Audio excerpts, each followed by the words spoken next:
खबर की शुरुआत करते हैं हल्द्वानी से, जहां पर गौ रक्षकों ने जमकर बवाल काटा है। गाय के बछड़े के अवशेष मिलने पर इन्होंने हंगामा किया है। इस दौरान पुलिस के साथ झड़प भी हुई। गौ रक्षकों ने दोषियों के खिलाफ कड़ी कार्रवाई की मांग की है। बनभूलपुरा थाना के उजाला नगर का ये मामला है, जहां पर गौ वंश के टुकड़े मिले हैं, अवशेष मिले हैं। लोगों ने आरोपियों के खिलाफ कार्रवाई की मांग की है। कि हमारे हिंदुत्व का जिसको हमको सब यहाँ पर हमारे मंदिर के आगे फेंका गया है। किस अश्लील तत्व ने सब फेंका है, इसकी घोर निंदा करते हैं और पुलिस प्रशासन से घोर मांग करते हैं कि अति शीघ्र उस व्यक्ति को पकड़ा जाए और उस व्यक्ति को फांसी की सजा दी जाए।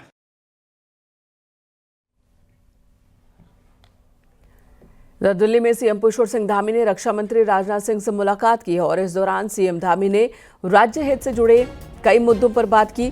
मुख्यमंत्री ने नंदा राज्य यात्रा के रूट ग्वालदम, नंदकेसरी, थराली, देवाल, मुंदोली, वाण मोटर मार्ग की रखरखाव का कार्य लोक निर्माण विभाग से ही कराए जाने का अनुरोध किया। वहीं उन्होंने राजनाथ सिंह को जानकारी दी कि एयरफोर्स ऑडिट ब्रांच लंबे वक्त से देहरादून में बिना किसी व्यवधान के चल रहा है। मुख्यमंत्री ने रक्षा मंत्री से अनुरोध किया कि एयरफोर्स ऑडिट ब्रांच देहरादून से ही संचालित होता रहे और इसके लिए आवश्यक दिशा निर्देश जारी किए जाएं।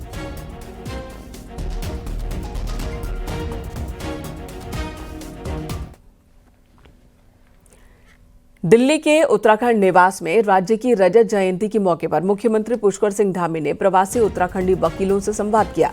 सीएम ने राज्य में कानून व्यवस्था, पारदर्शिता और सुशासन को मजबूत बनाने के लिए लागू ऐतिहासिक कानूनों की जानकारी दी। मुख्यमंत्री ने कहा कि उत्तराखंड देश का पहला राज्य है जिसने सामान्य नागरिक संहिता लागू किया है। वहीं नकल विरोधी कानून के तहत 26,500 से ज्यादा युवाओं को नौकरी मिली और 100 से ज्यादा नकल माफिया जेल भेजे गए।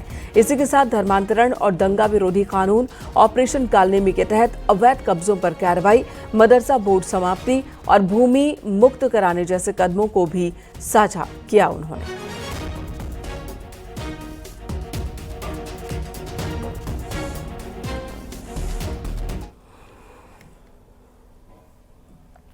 उत्तराखंड कांग्रेस की नई टीम आने के साथ ही राजधानी में पार्टी का राजनीतिक तापमान बढ़ गया। प्रदेश अध्यक्ष गणेश गोदियाल के पदभार कार्यक्रम में शक्ति प्रदर्शन भी हुआ। वहीं कांग्रेस ने साफ कर दिया कि अब पार्टी बैकफुट पर नहीं बल्कि अटैक मोड पर रहेगी।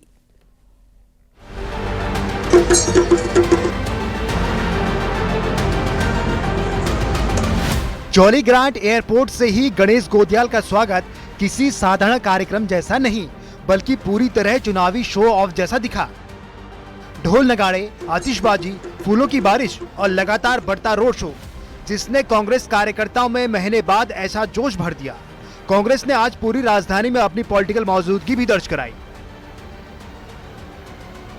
उनके बनने से निश्चित रूप से कांग्रेस में एक नई ऊर्जा आई है और मुझे तो पूरा विश्वास है कि 2027 में भी उनके नेतृत्व में हम चुनाव को जीतेंगे। राष्ट्रीय नेतृत्व का बहुत बहुत आभार। एक डिजर्विंग कैंडिडेट को सही समय पर उन्होंने कमान सौंपी है और उनकी ऊर्जा कहीं न कहीं उत्तराखंड में एक बड़ा बदलाव लाएगी, कांग्रेस को एक संजीवनी प्रदान करेगी। कांग्रेस भवन में विधायक, पूर्व विधानसभा अध्यक्ष, वरिष्ठ नेता सभी एक मंच पर दिखे, मानो पार्टी ने 2027 की शुरुआती लाइन तैयार कर दी हो। उन्हें कहना चाहता हूं, मन की अंतरतम गहराइयों से इस प्रदेश की जनता के सामने ये निवेदन रखता हूं कि इस प्रदेश के भले के लिए और लोकतांत्रिक परंपराओं को शुचिता के रास्ते पर वापस लाने के लिए बदलाव आवश्यक है और आज उस बदलाव का आगाज हो चुका है। आह्वान करता हूं पूरी जनता का कि आइए इस यज्ञ में आहुति दें। भले ही राजधानी में आज कार्यकर्ताओं के तेवर और नेताओं का जोश 2027 विधानसभा चुनाव के लिए कांग्रेस की आक्रामक एंट्री जैसा दिख रहा हो, लेकिन असली परीक्षा अब सड़कों की भीड़ नहीं, मैदान की रणनीति होगी। क्योंकि स्वागत की आतिशबाजी और नारेबाजी एक दिन की होती है, पर 2027 तक जोश को टिकाना ही कांग्रेस की सबसे बड़ी चुनौती है। न्यूज़ 18 के लिए देहरादून से सतेंद्र बर्थवाल की रिपोर्ट।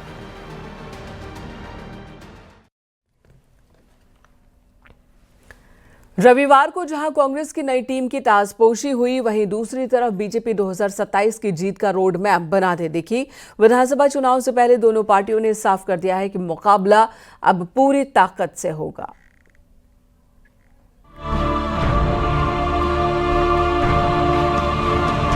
2027 विधानसभा चुनाव के लिए राजनीतिक पार्टियों ने कमर कस ली है।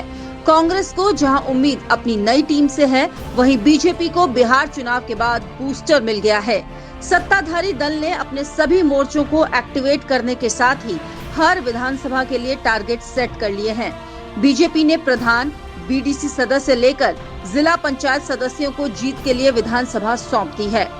ब्लॉक प्रमुख को 5, जिला पंचायत को 10, वार्ड सभासद को 3, महापौर को 10, दायित्वधारियों को 1-1 नगर पंचायत दे दी गई है। यहां तक कि पदाधिकारी से लेकर दर्जाधारी भी फील्ड में उतार दिए गए हैं, जो जनता के बीच रहकर अपनी विधानसभा का फीडबैक लेंगे। हम अपने जितने जनप्रतिनिधि जीते, हमारे प्रधान हैं, बीडीसी मेंबर हैं, जिला पंचायत के अध्यक्ष हैं, महापौर है, नगर पालिका पंचायतों के अध्यक्ष हैं, इन तक हम बूथ केंद्रित विधानसभाएं दे रहे हैं। इनकी विधानसभा इनका बूथ होगी।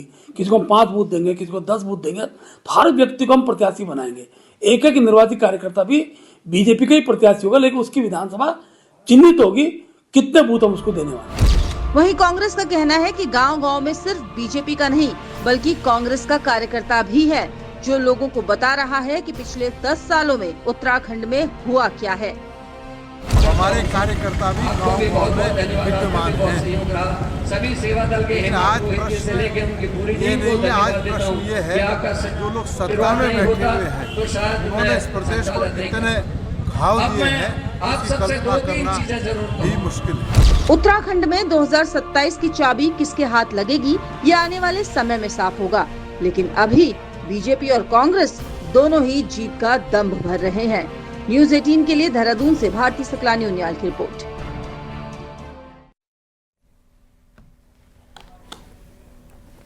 दिल्ली के उत्तराखंड निवास में मुख्यमंत्री पुष्कर सिंह धामी ने भारत दर्शन शैक्षिक भ्रमण 2025 में शामिल देवप्रयाग विधानसभा के मेधावी छात्रों से मुलाकात की। मुख्यमंत्री ने विद्यार्थियों को उत्कृष्ट प्रदर्शन के लिए बधाई दी और कहा कि ऐसे भ्रमण अब राज्य स्तर पर भी शुरू किए जा रहे हैं।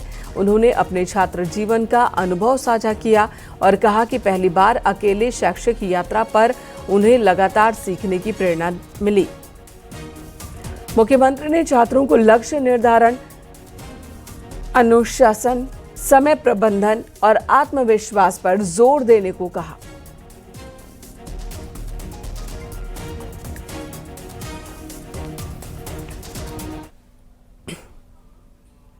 और दिल्ली रवाना होने से पहले मुख्यमंत्री पुष्कर सिंह धामी से रविवार को मुख्यमंत्री आवास पर राज्यसभा सांसद नरेश बंसल के नेतृत्व में बार एसोसिएशन देहरादून के एक दल ने मुलाकात की और इस दौरान वकीलों ने अलग अलग मांगों को सीएम के सामने रखा, जिस पर मुख्यमंत्री ने संबंधित अधिकारियों को आवश्यक कार्रवाई के निर्देश दिए।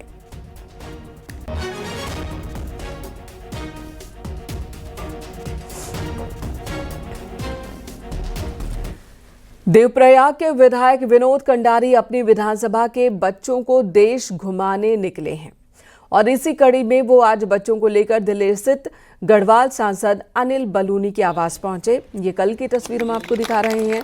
सांसद अनिल बलूनी के आवास पर बच्चों के लिए भोजन की व्यवस्था की गई थी। सांसद और विधायक ने बच्चों के साथ भोजन किया। बच्चों ने देश भर में अब तक क्या भ्रमण किया है, किन स्थानों पर गए, उनका अनुभव कैसा रहा, ये सारी बातें साझा की हैं। वहीं अचानक ही सिंगर जुबिन नौटियाल भी पहुंच गए। बच्चों ने उन्हें अपने बीच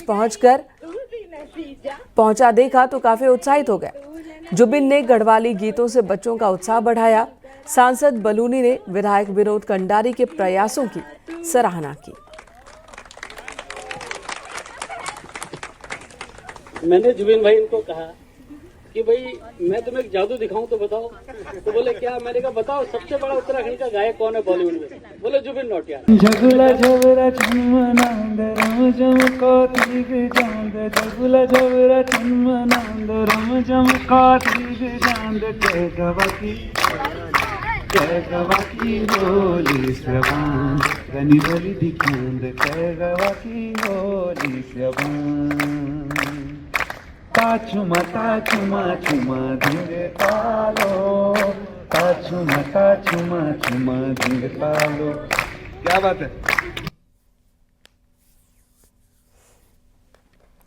उत्तराखंड सरकार अब सीमांत गांवों की तस्वीर बदलने की तैयारी में है। प्रधानमंत्री के सुझाव के बाद राज्य के 91 border village vibrant village model के तहत ऐसे डेस्टिनेशन बनाए जाएंगे जहां सुरक्षा के साथ साथ अब पर्यटन भी नई पहचान होगी।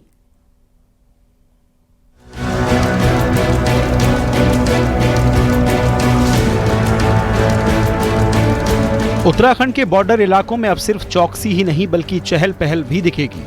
सरकार एक ऐसा इंटीग्रेटेड वाइब्रेंट विलेज प्लान तैयार कर रही है जो पहाड़ के इन शांत गांवों को टूरिस्ट हॉटस्पॉट में बदलेगा।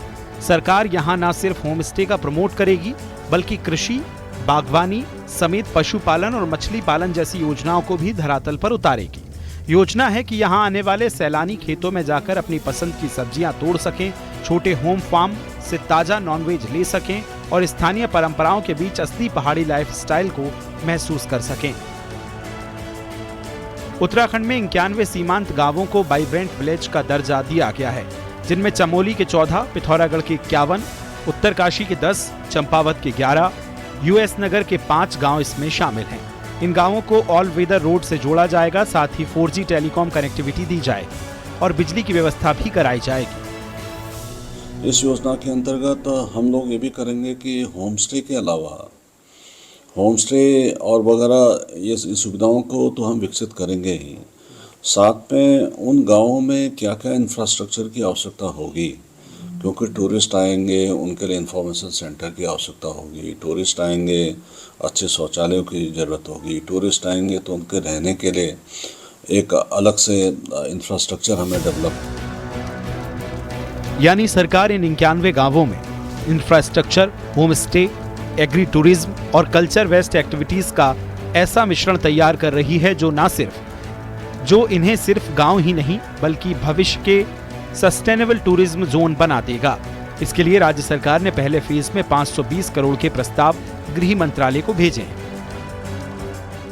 आज कृषि, औद्यानिकी, हर्बल सेक्टर और स्किल डेवलपमेंट, दूर संचार की सारी सुविधाएं इन गाँव में पहुंचाई जा रही हैं। और जब सरकार से 520 करोड़ का एक प्रस्ताव ये 91 गाँव के लिए भारत सरकार के पास गया, उसमें हमें अभी तक 110 करोड़ रुपए से अधिक भारत सरकार से मिला है।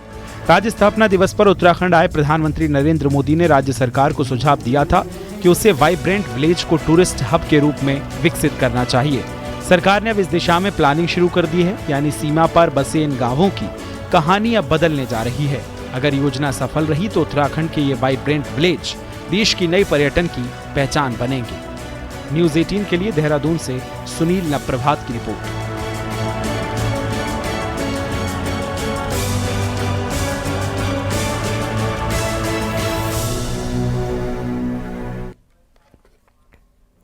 पिथौरागढ़ में बीते रोज लिंक रोड के पास एक हादसा हुआ था। हादसे में SBI के बैंक मैनेजर की मौके पर ही मौत हो गई थी। अब इस हादसे का वीडियो सामने आया। इस वीडियो में आप साफ तौर पर देख पा रहे हैं कि स्कूटी चला रहे बैंक मैनेजर की सीधे डंपर से टक्कर होती है और पिछले टायर से के पास जा गिरे वो। तो देखिए जरा, मोड़ है ये, सामने से डंपर आ रहा है और अचानक ही बैलेंस बिगड़ता है, स्कूटी से गिर जाते हैं बैंक मैनेजर और डंपर के पिछले टायर के नीचे आ जाते हैं, जिसके बाद बैंक मैनेजर गजेंद्र सिंह की मौके पर ही मौत हो गई।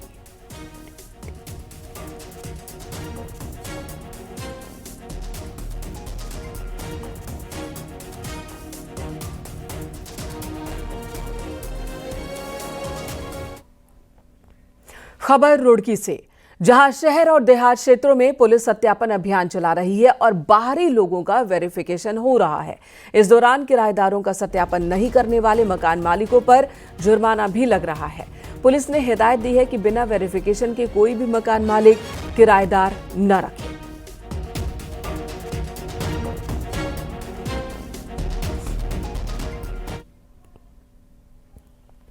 हरिद्वार की पथरी थाना पुलिस ने कॉलेज यूनिफॉर्म में नशा तस्करी करने वाले नर्सिंग के 2 छात्रों को गिरफ्तार किया है। चेकिंग के दौरान पकड़े गए युवाओं के पास से पुलिस को 744 नशीले कैप्सूल भी मिले हैं।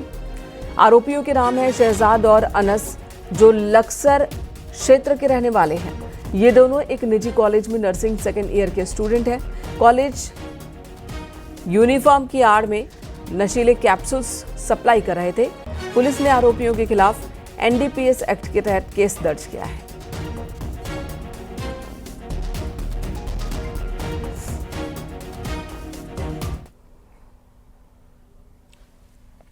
क्रिसमस और न्यू ईयर पहाड़ों में मनाने का सपना कौन नहीं देखता।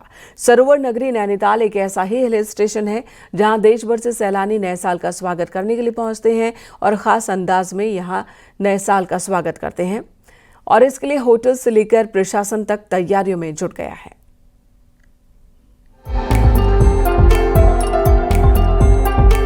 क्रिसमस और न्यू ईयर के जश्न के लिए सरोवर नगरी सज चुकी है। होटल्स में केक मिक्सिंग इवेंट के जरिए सैलानियों को न्योता दिया जा रहा है। क्रिसमस से लेकर न्यू ईयर तक का जश्न खास बनाने के लिए होटल्स ने थीम पार्टीज और स्पेशल पैकेज तैयार किए हैं। खास बात यह है कि पहाड़ों के स्वाद को नए अंदाज में पेश करने के लिए होटल्स ने मेन्यू में भी बदलाव किया है। क्रिसमस पे आ रहे हैं तो एक स्पेशल ओकेजन होता है। क्रिसमस और न्यू ईयर हर साल लोग सोचते हैं कि हम ऐसी जगह जाएं जहां हमारी एक अच्छी मेमोरीज बने और वापस जाके फिर वो हज़ारों लोगों को और बताएं कि भाई ये नैनीताल में पर्यटन बहुत अच्छा है, यहाँ जगह खूब नेचर खूबसूरती बहुत अच्छी है। हालांकि इस दौरान नैनीताल में भीड़ भाड़ बढ़ने की संभावना को लेकर पुलिस ने भी अपनी तैयारियां शुरू कर दी हैं और आने वाली भीड़ को लेकर नैनीताल से लेकर कैची धाम तक ट्रैफिक प्लान तैयार किया गया है। भीड़ बढ़ने पर नाया नगर, रूसी बाईपास और हल्द्वानी में गाड़ियों के लिए पार्किंग की व्यवस्था होगी। साथ ही भीड़ नियंत्रण करने के लिए बाहरी जिलों से भी अतिरिक्त फोर्स तैनात की जाएगी। टूरिस्ट काफ़ी संख्या में आएंगे तो मौके के हिसाब से डाइवर्जेंस प्लान फॉलो किए जाएंगे, जिसमें कि रूसी 1, रूसी 2 पर वाहनों को रोकना, और अगर बहुत ज़्यादा संख्या हुई तो काठगोदाम और कालाढूंगी पे वाहनों को वहां से डाइवर्ट किया जाएगा। तो अगर आप भी क्रिसमस और न्यू ईयर मनाने नैनीताल आने का प्लान कर रहे हैं तो अपनी बुकिंग समय पर कर लें ताकि किसी परेशानी का सामना न करना पड़े। न्यूज़ 18 के लिए नैनीताल से वीरेंद्र बिष्ट की रिपोर्ट।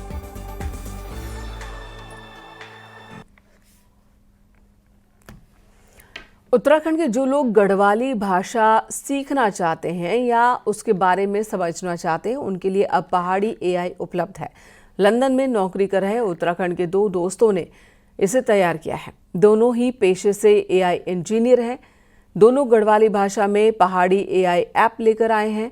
पहाड़ी भाषा का ज्ञान लेने से लेकर उसके उच्चारण में भी ये ऐप मदद करने वाला है। भाषा मंत्री सुबोध उनियाल और लोक गायक नरेंद्र सिंह नेगी ने पहाड़ी एआई ऐप की लॉन्चिंग करते वक्त इसे ऐतिहासिक बताया। निश्चित रूप से देखिए, आज नई पीढ़ी जिस तरह अपनी भाषा से हट रही है और उसको, क्योंकि कोई भी कौम अगर अपनी भाषा को नहीं समझेगी तो धीरे धीरे भाषा लुप्त हो जाएगी। तो भाषा लुप्त न हो, इसके लिए ज़रूरी है कि हमारी पीढ़ी, नई पीढ़ियाँ भी अपनी भाषा के प्रति उनका एक सोच हो, अट्रैक्शन हो, क्योंकि बिना भाषा के आप अपनी संस्कृति को नहीं समझ सकते। वर्ल्ड के बहुत बड़े क्लाइंट्स के लिए तो हम लोगों ने फिर सोचा है कि क्यों ना अपनी भाषा के लिए कुछ किया जाए। वो भाषा जो कि यूनेस्को द्वारा एंडेंजर्ड उसमें सूची में रखी गई है, और साथ ही साथ 25 वर्ष हो गए आज उत्तराखंड को, लेकिन कहीं ना कहीं 25 वर्ष में हमने अपनी भाषा को कहीं ना कहीं तो खोया है। तो हमने सोचा क्या एआई की मदद से इस कार्य को किया जाए कि भाषा को संरक्षित ही नहीं किया जाए, भाषा को अमर किया जाए। बॉलीवुड सिंगर जुबिन नौटियाल के घर के पास कुछ लोगों पर अवैध निर्माण के आरोप लगे हैं, जिसे लेकर लोगों ने खूब हंगामा किया। लोगों ने आरोप लगाया कि सरकारी जमीन पर अवैध निर्माण हो रहा है। रातों रात यहां दीवार बना दी गई। वहीं रविवार होने की वजह से जब कोई अधिकारी नहीं मिला तो लोगों ने खुद ही काम रुकवाया है। ये जो है, ये इतना करोड़ों रुपए की जमीन जो कब्जा हो रही है, मैं आपके माध्यम से माननीय मुख्यमंत्री जी को और माननीय जो हमारे मेयर साहब भी, और इतना ही नहीं है जो यहाँ के विधायक जी हैं, उनसे भी मैं बात करने वाला हूँ। और किसी भी सूरत में ये तत्काल ये बाउंड्री टूटनी चाहिए। और यहाँ पर जो है इन्होंने जो क्वार्टर भी बना रखी लीगल तरीके से, गलत तरीके से। देखिए कब्जा करने का तरीका देखिए।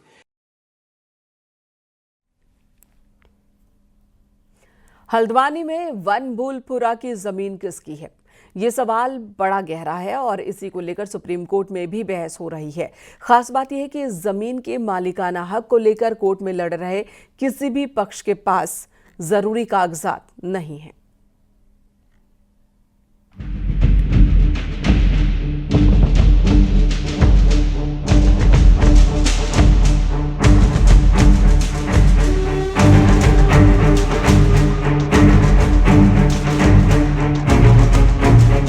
हल्द्वानी रेलवे स्टेशन से सटी इस जमीन पर रेलवे अपने नए प्रोजेक्ट लगाना चाहती है, लेकिन इस जमीन पर अतिक्रमण को हटाना टेढ़ी खीर है, क्योंकि इस 30 हेक्टेयर जमीन पर किसका मालिकाना हक है, इसे लेकर सुप्रीम कोर्ट में पिछले 3 साल से सुनवाई जारी है। न तो इस जमीन के मालिकाना हक के कागज रेलवे के पास हैं, न ही राज्य सरकार के पास, और न तो जमीन पर कब्जा कर रहे लोगों के पास। लेकिन दूसरी तरफ नगर निगम और सरकार का दावा है कि सुप्रीम कोर्ट के सामने मजबूत पैरवी की जा रही है।